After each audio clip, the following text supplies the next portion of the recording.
परस्पर लंब वाला सवाल बार बार परीक्षा में आता है और ये जो क्वेश्चन आता है वो इस तरह से आता है। जरा इसकी शक्ल देखिए। पी का मान ज्ञात कीजिए ताकि रेखाएं इतना और इतना परस्पर लंब हो। सच बता रहा हूँ, ये चैप्टर नंबर 11 का सवाल है। अगर आप क्वेश्चन देखते ही ये जान जाते हैं कि कौन से चैप्टर नंबर का है तो इसका मतलब है कि आपने कुछ तो थोड़ा बहुत पढ़ा है, ठीक है। और उसके बाद ये जान जाते हैं कि इस पर कौन सा फार्मूला लगेगा तो इसका मतलब आपने कि बड़ी अच्छे से पढ़ाई किया है, ठीक है। तो ज़रूर आप अपनी पढ़ाई को इतना लेवल से करो, इतनी बार रिवाइज करो, इतना बार रिपीट करो कि आप ये जान जाओ कि किस सूत्र पे है और किस चैप्टर से है। सच बता रहा हूँ। लेकिन आप तो इतनी बड़ी गलती कर रहे हो कि आप अभी सिलेबस का आधा या आधा से थोड़ा ज़्यादा पढ़े हो और बहुत बाकी है। जब तक उसको आप पूरा करोगे तब तक आपका परीक्षा आ जाएगा। आप दोहराने तहराने का मौका ही नहीं पाओगे तो फिर कॉन्फिडेंस कैसे आएगा और 100 में 100 नंबर कैसे आएगा। उसका एक रास्ता है मेरे पास। अगर आप चाहते हो परीक्षा से पहले 10 बार दोहरा लेना पूरा सिलेबस, तो उसका एक शॉर्टकट है हमारे पास जो बहुत ज़्यादा जायज़ है। वो शॉर्टकट ये है कि मैंने first math plus second math दोनों को मिला करके केवल इम्पॉर्टेंट क्वेश्चन का एक क्रैश कोर्स बनाया, ठीक है ना, क्रैश कोर्स। और यह कोर्स की जो टाइमिंग है टोटल केवल 16 घंटे में ये पूरा कोर्स दोनों मैथ का ख़त्म हो जाएगा। अब 16 घंटे समय देने के लिए आप डेली 2 घंटा या 2.5 घंटा देंगे तो एक हफ्ता में पूरा हो जाएगा। सिर्फ सुबह दोपहर शाम में रात में सब मिला के 2-2.5 घंटा ही पढ़ना है मेरा कोर्स रोज़, ठीक है। तो आपका यह एक हफ्ते में ख़त्म हो गया। तो महीने में आप कम से कम 4 बार दोहरा लेंगे और 3 महीने में 12 बार दोहरा लेंगे। आप केवल महीने में 3 ही बार, 2 ही बार, 4 ही बार दोहराएंगे तभी आपको पता लग जाएगा। दिल आपका खुद आपसे कहेगा कि मैं तो इतना बढ़िया तैयारी कर लिया हूँ कि 100 में 100 नंबर मेरा फिक्स है। तो अगर ये 16 घंटे वाला कोर्स तुम्हें चाहिए तो तुम इस नंबर पे फ़ोन करके ले सकते हो। अगर आप गूगल पे, फ़ोन पे, पेटीएम नहीं चलाते हैं तो भी आप इस नंबर पे फ़ोन करिए, इसी नंबर पर पेमेंट करिए, स्क्रीनशॉट भेजिए, आपको कोर्स मिल जाएगा। और अगर आप सब कुछ जानते हैं, होशियार हैं ज़्यादा, तो डिस्क्रिप्शन में एप्लीकेशन का लिंक है, जाके उसमें परचेज करो। ज्यों परचेज करोगे त्यों कोर्स मिल जाएगा। मैं रोज़ बताता हूँ, रोज़ बताता रहूँगा, क्योंकि अगर आप मेरे कहने से किसी एक बच्चे की लाइफ चेंज हो जाए, कोई एक बच्चा मेरे कहने से, मेरे कोर्स से अगर वो अपनी मर्ज़ी से 40 नंबर पाता, मेरा कोर्स लेके पढ़ने से वो 94 नंबर पा जाए, 98 नंबर पा जाए, 100 में 100 पा जाए, तो मेरे लिए गर्व की बात है, बच्चे के लिए फ़ायदे की बात है कि नहीं है। तो बेटा बताता रहूँगा, थोड़ी देर बताता हूँ तो बुरा मत मानना। ये मत सोचना हम तो यार रोज़ रोज़ सुनते हैं आप एक ही चीज़ बताते हैं। ये तुम्हें अच्छा लगना चाहिए कि चलो सर हम नहीं लेंगे या हमने ले लिया है, और जो बच्चे नए नए अभी आएंगे उनको कौन बताएगा, सर बताएंगे तभी न जानेंगे बच्चे। तो परेशान मत होना, बुरा मत मानना। तो ना तुम बुरे हो ना हम बुरे हैं, ये ज़माना बुरा है, ठीक है। आइए करते हैं 1 - x/3 7y-14/2p और z-3/2। और एक और है 7-7x/3p y-5/1 6-z/5, ठीक है। एकदम क्लियर है। मैंने देख के लिख दिया, देख के लिख दिया। अब क्या करना है, इसको सिद्ध करना है कि ये परस्पर लंब है। तो पी का मान ज्ञात करना है। क्या ज्ञात करना है? पी का मान ज्ञात करने के लिए हम सबसे पहले इसको मानक रूप में लिखेंगे। मानक रूप क्या होता है? ये होता है x-x1/a y-y1/b z-z1/c। इसी के स्टाइल में इसको लिखना है, उसको भी लिखना है। कैसे होगा?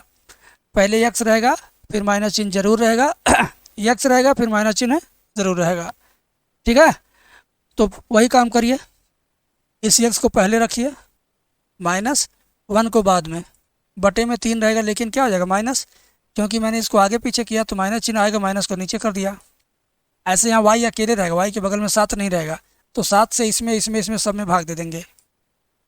7 में 7 y से भाग देंगे 7 से भाग कट गया, 14 में भाग देंगे, 14 7 दूनी 14, और 7 से 2p में भाग देंगे तो 2p/7।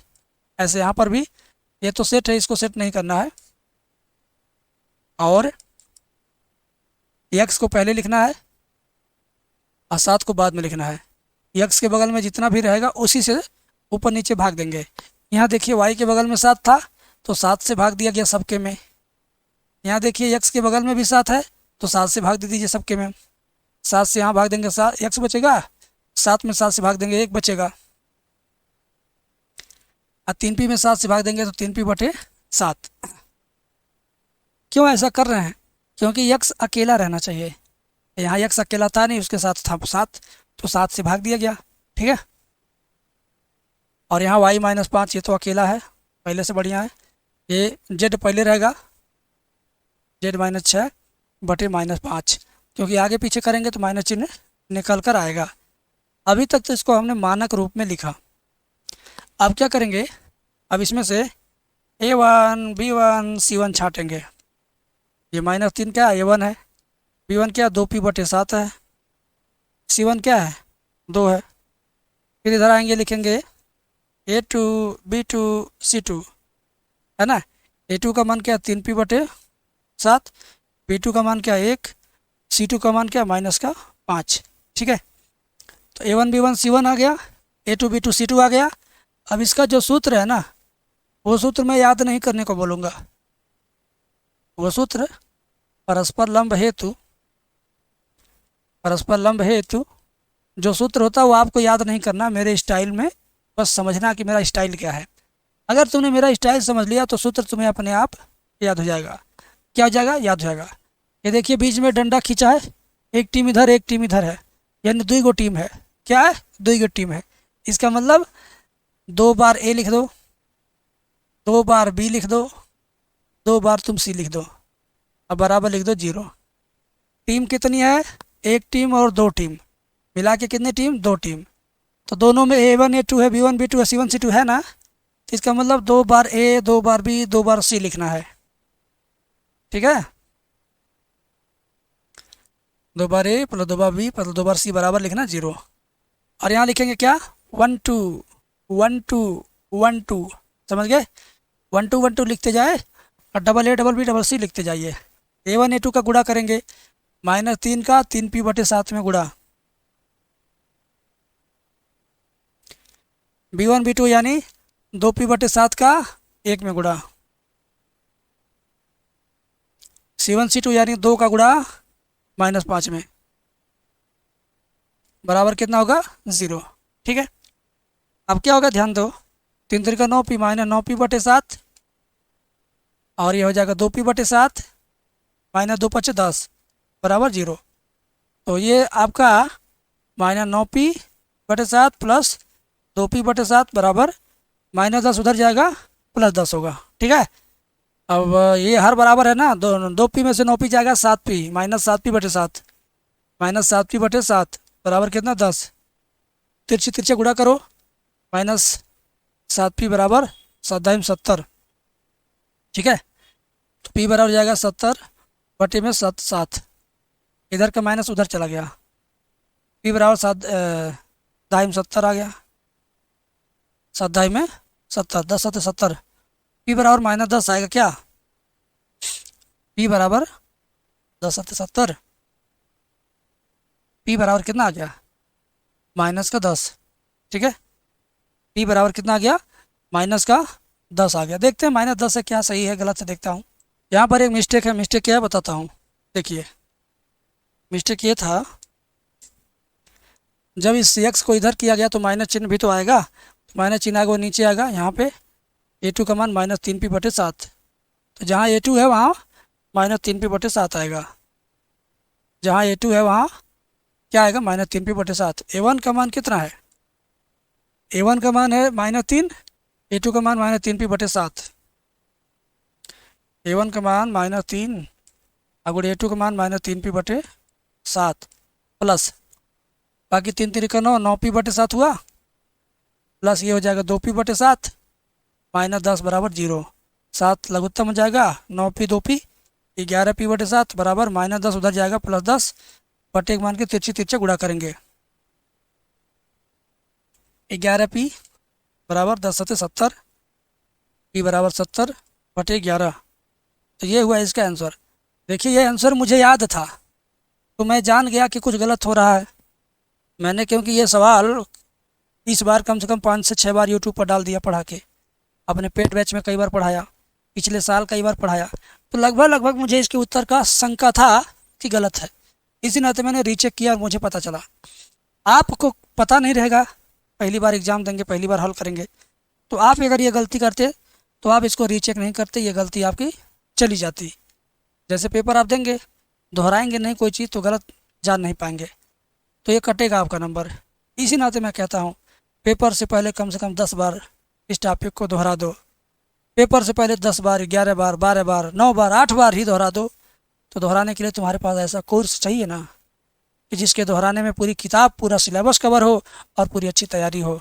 इसी नाते अपने 16 घंटे की वीडियो तैयार किया। जिन बच्चों ने लिया परिश्रम से, वे बच्चे आज आनंद के साथ पढ़ रहे हैं। ठीक है, बाकी अगले वीडियो में पढ़ाएंगे।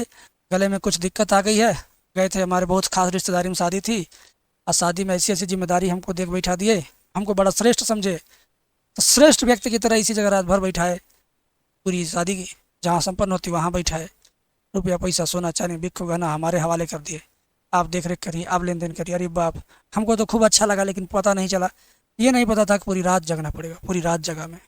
इतना खिलाए पिलाए थोड़ा थोड़ा थोड़ा थोड़ा देके कि मेरी रात भर जगने से मेंटल लेवल थोड़ा डाउन, हेल्थ डाउन, और इतना ज़्यादा अनशन खिलाए सब हंसी मजाक में, यार जीभ में छाले पड़ गए। अधिक देर तक मैं बोलने में असमर्थ हूँ। अभी देखिए आपके सामने मैं सवाल भी थोड़ा गलत किया, फिर से मुझे याद आया तो मैंने उसको सही किया। तो ये पर्सनल लाइफ में पर्सनल प्रॉब्लम है, आप मेरे अपने हो तो शेयर कर दे रहा हूँ, नहीं तो कौन किससे जाऊँगा बताने पड़ोस में है। काश मास्टर साहब लोग जब ऑफलाइन पढ़ाते हैं तो बच्चों बताते अरे यार पहली बार आते, बहुत बढ़िया व्यवस्था था।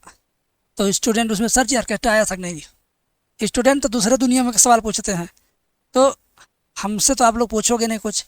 हमने सोचा चलो जो मेरे लिए उचित बताना बता दे रहा हूँ।